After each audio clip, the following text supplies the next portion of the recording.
গল্পে স্বল্পে তরুণে আপনাদের স্বাগত। বাংলা সাহিত্য ভাণ্ডারে ছোট গল্পের সম্ভার অতুলনীয়। মণিমাণিক্য খচিত সেই সব ছোট গল্প নিয়েই আপনাদের সামনে আমি তরুণ।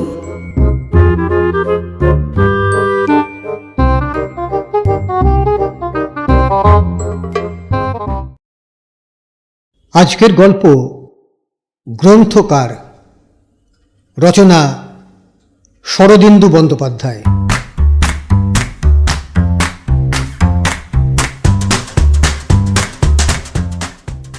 প্রকাশকের জরুরি তাগিদে সেদিন ৯:২৫ লোকালে কলিকাতা যাত্রা করিয়াছিলাম। আন্দাজ ছিল 10:30 বাজিতে বাজিতে হাওড়ায় পৌঁছিয়া কলিকাতার কাজকর্ম সারিয়া 1:30টার গাড়িতে আবার বাড়ি ফিরিব। আমাদের স্টেশনে মাত্র 8 মিনিট গাড়ি দাঁড়ায়। তাই দেখিয়া শুনিয়া একটা নির্জন কামরা খুঁজিয়া লওয়া সম্ভব হইল না। সম্মুখে যে ইন্টার ক্লাস কামরাটা পাইলাম তাহাতেই উঠিয়া পড়িতে হইল। গাড়ি তখন আবার চলিতে আরম্ভ করিয়াছে। 2খানি করিয়া সমান্তরাল বেঞ্চি লোহার গরাদ দিয়া পৃথক করিয়া দেওয়া হইয়াছে, যাহাতে অনেকগুলা লোকাল প্যাসেঞ্জার একত্র হইয়া কামড়াকামড়ি না করে। আমি যে কুঠুরিতে ঢুকিয়াছিলাম তাহাতে গুটি 4-5 ভদ্রলোক বসিয়াছিলেন। দুই পাশের অন্য খাঁচাগুলিতেও 2-4 জন করিয়া লোক ছিলেন। তাহাদের চেহারা দেখিয়া এমন কিছু বোধ হইল না যে ছাড়া পাইলেই তাহারা পরস্পরকে আক্রমণ করিবেন। যা হোক, সাবধানে একটু কোণ ঘেঁষিয়া বসিলাম। আমার পাশে বসিয়া একটি প্রৌঢ় গোছের ভদ্রলোক একাগ্রভাবে একখানা বই গিলিতেছিলেন। অন্য কোনো দিকে তাহার দৃষ্টি ছিল না। বোধহয় আবেগের প্রাবল্যেই তাহার কাঁচা পাকা 1.5 ইঞ্চি চওড়া গোঁপ নড়িয়া উঠিতেছিল। কোটরগত চক্ষু জলজল করিতেছিল। ভারী চোয়াল চিবানোর ভঙ্গিতে নাড়িয়া তিনি মাঝে মাঝে গলা দিয়া এক প্রকার শব্দ বাহির করিতেছিলেন।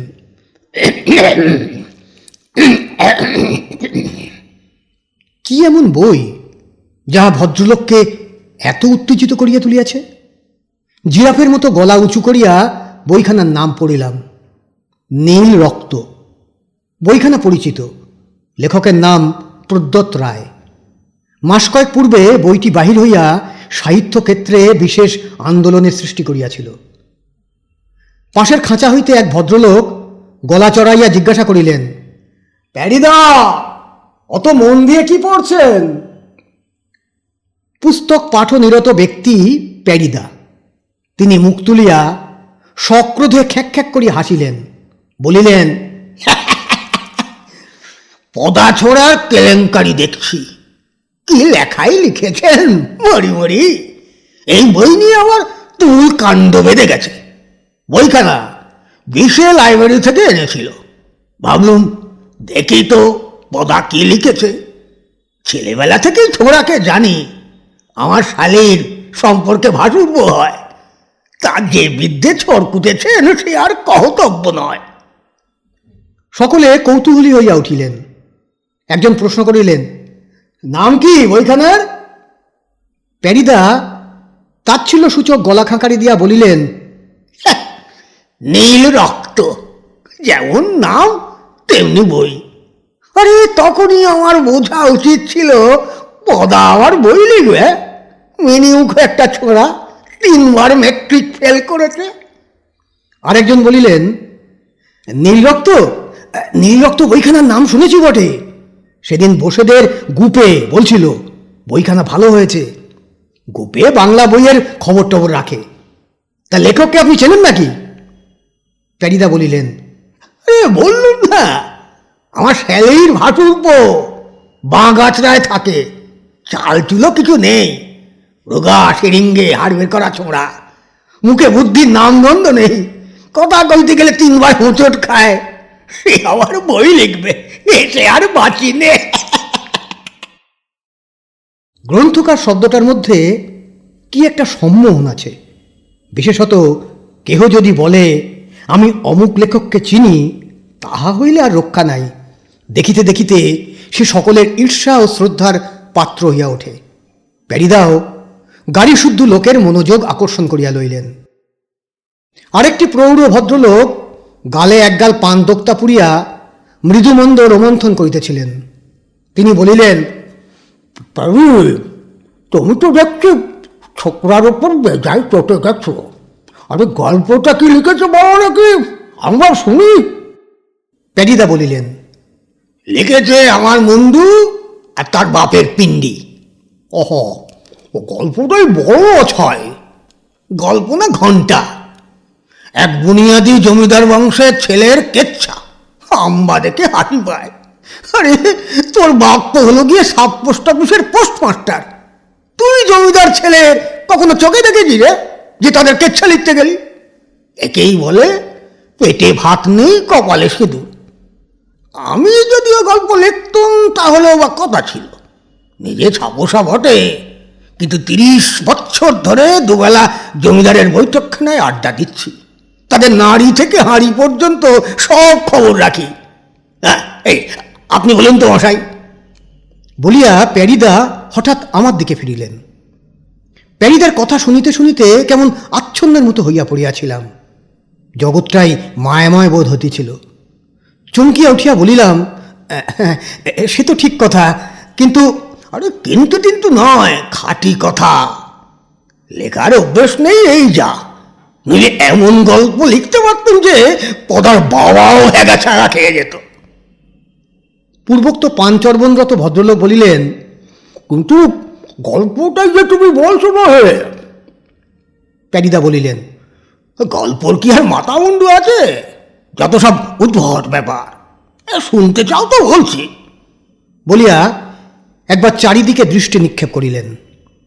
আমার একবার সন্দেহ হইল প্যারিদা গল্পটা সকলকে শুনাইবার জন্যই এতটা তাল ঠুকিতেছিলেন। যাহারা গল্প বলিতে জানে, শ্রোতার মনকে তৈয়ার করিয়া লইতেও তাহারা পটু। দেখিলাম চলন্ত গাড়ির শব্দের ভিতর হইতে প্যারিদার গল্প শুনিবার জন্য সকলেই উৎকর্ণ হইয়া আছে। প্যারিদার মুখের ওপর একটা তৃপ্তির ভাব ক্ষণেকের জন্য খেলিয়া গেল। তিনি বলিতে আরম্ভ করিলেন, শেক্সপিয়ারের মতো একজন প্রতিভাবান লোক আছে, যাহারা পরের গল্প আত্মসাৎ করিয়া তাহার চেহারা বদলাইয়া দিতে পারে। দেখিলাম প্যারিদারও সেই শ্রেণীর প্রতিভা। বইখানা কেমন হইয়াছে তাহা বলা আমার পক্ষে সম্ভব নয়, কিন্তু প্যারিদার বলার ভঙ্গিতে গল্প জমিয়া উঠিল। আমি তাহারই কথায় যতদূর সম্ভব সংক্ষেপে গল্পটাকে উদ্ধৃত করিলাম। শোনো তবে, এক মস্ত জমিদার বংশ 300 বছর ধরে চলে আসছে। 3 লক্ষ টাকা বছরে আয়, 7 মহল বাড়ি, 11টা হাতি, 52টা ঘোড়া, লাঠি, সরকি, বরকন্দাজ, মশালচি, হুঁকাবর্দার চারদিকে গিরগিস করছে। মোটের ওপর একটা রাজপাট বললেই হয়। সেকালে জমিদারেরা ভীষণ দুর্দান্ত ছিল। ডাকাতি, ঘুমখুন, গা জ্বালিয়ে দেওয়া এমন কাজ নেই যা তারা করতো না। তাদের এক বিধবা মেয়ের নাকি চরিত্র খারাপ হয়েছিল। জমিদার জানতে পেরে নিজের মেয়ে আর তার উপপতিকে ধরে এনে নিজের বৈঠকখানায় ঘরের মেঝে পুঁতে আবার রাতারাতি মেঝে সান বাঁধিয়ে ফেলেছিল। তাদের অত্যাচার আর দাপটের কত কাহিনী যে প্রচলিত ছিল তার শেষ নেই। আশপাশের জমিদারেরা তাদের জমের মতো ভয় করত। শোনা যায় সীমানার এক ঘাটোয়ালের সঙ্গে দখল নিয়ে তকরার হওয়াতে সেই ঘাটোয়ালকে তার বাড়ি থেকে লোপাট করে এনে অমাবস্যা রাত্রে মা কালীর সামনে বলি দিয়েছিল। আজকাল অবশ্য সে আর নেই, তবে রাজপাট ঠিক বজায় আছে।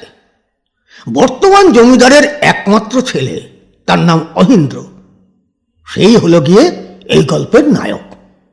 সে রীতিমতো ইংরাজি লেখাপড়া শিখেছে, কলকাতায় প্রকাণ্ড বাসা করে থাকে। সে বড় ভালো ছেলে, বড় শান্ত প্রকৃতি তার। পূর্বপুরুষদের দুর্দান্ত স্বভাব একটুও পায়নি। 7 চড়ে মুখে রা নেই। চেহারাও চমৎকার, লেখাপড়াতেও ধারালো। এক কথায় যাকে বলে হীরের টুকরো ছেলে। এই ছেলে লেখাপড়া করতে করতে হঠাৎ এক ব্যারিস্টারের মেয়ের প্রেমে পড়ে গেল। সেই ব্যারিস্টারের বাড়িতে যাতায়াত আরম্ভ করলে। ব্যারিস্টারটির বাইরের ঠাট ঠিক আছে, কিন্তু ভেতরে একেবারে ভুয়ো। আকণ্ঠ দেনা।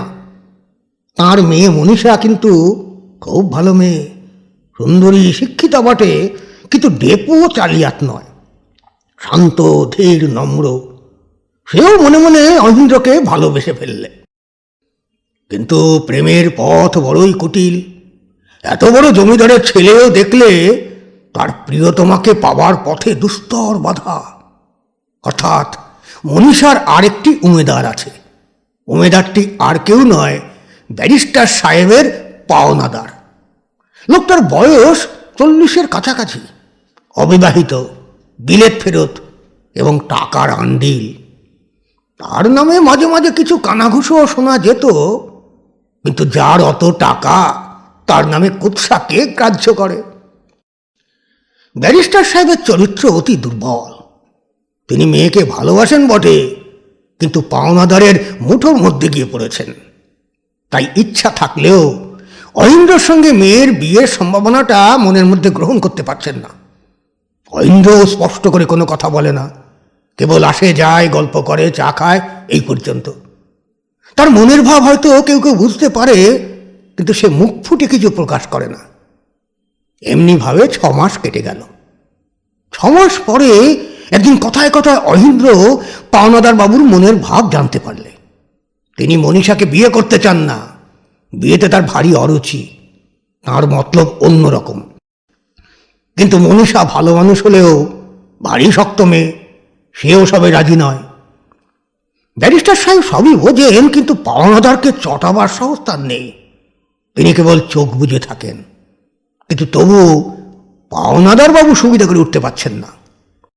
এই ব্যাপার জানতে পেরে অহিন্দ্র কোনো কথা বললেন না, চুপ করে রইল।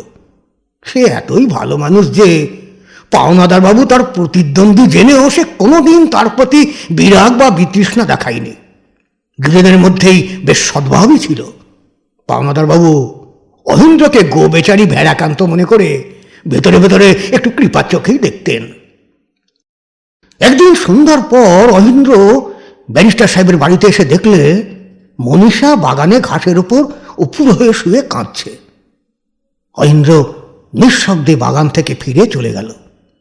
পরদিন বিকেলবেলা অহিন্দ্র পাওনাদার বাবুর সঙ্গে নিরিবিলি দেখা করে বললে, আপনার সঙ্গে একটা ভারী গোপনীয় কথা আছে, কিছু টাকা ধার চাই। কাজটা কিন্তু খুব চুপি চুপি সারতে হবে, বাবা না জানতে পারেন। বড় লোকের ছেলেদের টাকা ধার দেওয়াই পাওনাদার বাবুর ব্যবসা। তিনি খুশি হয়ে বললেন, বেশ তো, আজ রাত্রি 10টার সময় আপনি আমার বাড়িতে যাবেন, কেউ থাকবে না, চাকর বাকর ধরে সরিয়ে দেবো। রাত্রি 10টার সময় অহিন্দ্র পাওনাদার বাবুর বাড়িতে পায়ে হেঁটে উপস্থিত হলো। দেখলে গৃহস্বামী ছাড়া বাড়িতে আর কেউ নেই। তখন দুজনে টাকার কথা আরম্ভ হলো। অহিন্দ্র 20,000 টাকা ধার চায়, কিন্তু সুদের হার নিয়ে একটু কষাকষি চলতে লাগলো। অহিন্দ্র বললে, আমি শতকরা 10 টাকার বেশি সুদ দিতে পারবো না। পাওনাদার বাবু বললেন, আমি শতকরা 15 টাকার কম সুদ নিই না। তার কারণ, যারা আমার কাছে ধার নেয় তাদের নাম কখনো জানাজানি হয় না, গোপন থাকে। অহিন্দ্র তার কথায় সন্দেহ প্রকাশ করলে। তখন তিনি লোহার আলমারি খুলে অন্যান্য তমসুক বার করে দেখালেন যে সকলেই শতকরা 15 টাকা হারে সুদ দিয়েছে। এই সময় টেবিলের ওপর আলোটা হঠাৎ নিভে গেল। তারপর অন্ধকার ঘরের মধ্যে কি হলো কেউ জানে না। পরদিন সন্ধ্যেবেলা অহিন্দ্র যথারীতি ব্যারিস্টার সাহেবের বাড়ি গিয়ে শুনলে যে পাওনাদার বাবু হঠাৎ মারা গিয়েছেন। কিসে মারা গেছেন কেউ বলতে পারে না, তবে তার চরিত্র ভালো ছিল না, তাই অনেকেই অনুমান করলে যে এর মধ্যে স্ত্রীলোক ঘটিত কোনো ব্যাপার আছে। এই ঘটনার 7 দিন পরে ব্যারিস্টার সাহেব বুক পোস্টে একটা কাগজের তাড়া পেলেন। খুলে দেখলেন কোনো অজ্ঞাত লোক তাঁর তমসুকখানি পাঠিয়ে দিয়েছেন। অতঃপর জমিদারের সুবোধ শান্ত ছেলের সঙ্গে ঋণমুক্ত ব্যারিস্টারের মেয়ের বিয়ে হয়ে গেল। প্রেমিক প্রেমিকার মিলন হল। প্যারিদা বলিলেন, হ্যাঁ, শুনলে তো গল্প? সকলে চুপ করিয়া রহিল। ট্রেন এতক্ষণ প্রত্যেক স্টেশনে থামিতে থামিতে প্রায় গন্তব্যস্থানে আসিয়া পৌঁছিয়াছিল। বেলুড়ে গাড়ি ধরিতেই একটি পুরোদস্তুর তরুণ আমাদের কামরায় প্রবেশ করিয়া রুমালে সন্তর্পণে গদি ঝাড়িয়া উপবেশন করিল এবং চওড়া কালো ফিতার প্রান্তে বাঁধা পেঁশনে চশমার ভিতর দিয়া আমাদের সকলের দিকে একবার অবজ্ঞা ভরে দৃষ্টিপাত করিল। গাড়ি আবার চলিতে আরম্ভ করিল। নীল রক্ত বইখানা প্যারিদার হাতেই ছিল। তরুণ এতক্ষণে সেটার নাম দেখিতে পাইয়া মুরব্বিয়ানা চারে ঈষৎ হাসিয়া বলিল, কেমন পড়লেন বইখানা? ওটা আমার লেখা। আমরা সকলে স্তম্ভিত হইয়া তরুণের মুখের পানে তাকাইয়া রহিলাম। প্যারিদা কিয়ৎকালের জন্য একেবারে নির্বাক হইয়া গেলেন। তারপর গর্জন করিয়া উঠিলেন, তোমার লেখা? কে তুমি ছোকরা? এ বই পদার লেখা, আমার শালীর ভাসুপ পদা। তরুণ অবিচলিতভাবে একটা সিগারেট ধরাইয়া বলিল, আপনার শালীর ভাসুর থাকতে পারে এবং সেই ভাসুরের পদা নামক ছেলে থাকাও অসম্ভব নয়, কিন্তু বইখানা আমার লেখা। আমার নাম প্রদ্যোৎ রায়। গাড়ি শুদ্ধ লোক এই অভাবনীয় ব্যাপার দেখিয়া একেবারে চমৎকৃত হইয়া গেল। যাহারা দূরের খাঁচায় ছিল তাহারা দাঁড়াইয়া উঠিয়া এক দৃষ্টে তরুণকে নিরীক্ষণ করিতে লাগিল। তরুণ বলিল, পদা নামধারী কোনো ব্যক্তির বই লেখা সম্ভব নয়। দেখি দেখি বইখানা বলিয়া তরুণ হাত বাড়াইল।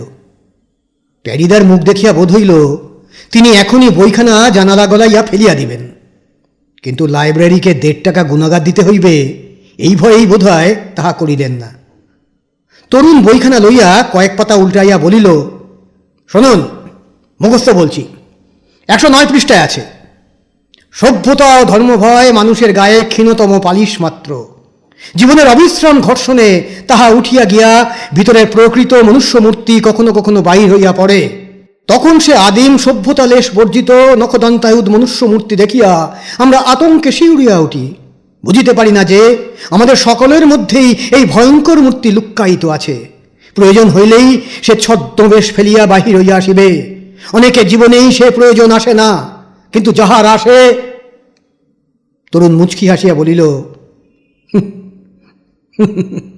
কি এখনো কি আপনি বলতে চান যে এ লেখা আপনার পদার হাত থেকে বেরিয়েছে? প্যারিদা এবার একেবারে নিবিয়া গেলেন। অতি কষ্টে অসংলগ্নভাবে বলিলেন, পদা মানে পদার নামও প্রদ্যোৎ রায়, তাই আমি ভেবেছিলাম। বিজয়ী তরুণ সহাস্যে আমার দিকে ফিরিল। আচ্ছা, আপনি বইটা পড়েছেন কি? আমার চেহারা দেখিয়া আমাকেই বোধহয় সে এই দলের মধ্যে সবচেয়ে শিক্ষিত মনে করিয়াছিল। আমি কি আর বলিব, কিছুক্ষণ চুপ করিয়া থাকিয়া শেষে কহিলাম, হ্যাঁ, প্রুফ সংশোধন করবার সময় একবার পড়েছিলুম, তারপর আর পড়া হয়নি। তরুণ বলিল, ও, আপনি ছাপাখানায় কাজ করেন? কথাটা একটু গায়ে লাগিল। ট্রেন হাওড়া স্টেশনে প্রবেশ করিতেছিল। আমি বাহিরের দিকে তাকাইয়া বলিলাম, না, বইখানা আমারই লেখা। তরুণ উচ্চকিতভাবে আমার পানে তাকাইল। একটু অস্বস্তির ভাব তাহার মুখে দেখা দিল। সে একবার ক্ষিপ্র দৃষ্টিতে চারিদিকে চাইয়া বলিল, আপনি বলতে চান আপনি? মনকে কঠিন করিলাম। পকেট হইতে একটা পোস্ট কার্ড বাহির করিয়া বিনীতভাবে বলিলাম, আপনারা রাগ করবেন না, কিন্তু আমি প্রদ্যোৎ রায়, খাঁটি এবং অকৃত্রিম, ভেজাল নেই। বিশ্বাস না হয় এই পোস্ট কার্ডখানা পড়ে দেখুন। নীল রক্তর 2য় সংস্করণ বার হবে, তাই প্রকাশক মহাশয়ের সঙ্গে দেখা করতে চলেছি। সংকুচিতভাবে পোস্ট কার্ডখানা প্যারিদার দিকে বাড়াইয়া দিলাম। তিনি কেবল হিংস্রভাবে আমার পানে তাকাইলেন। গাড়ি প্ল্যাটফর্মে আসিয়া থামিল।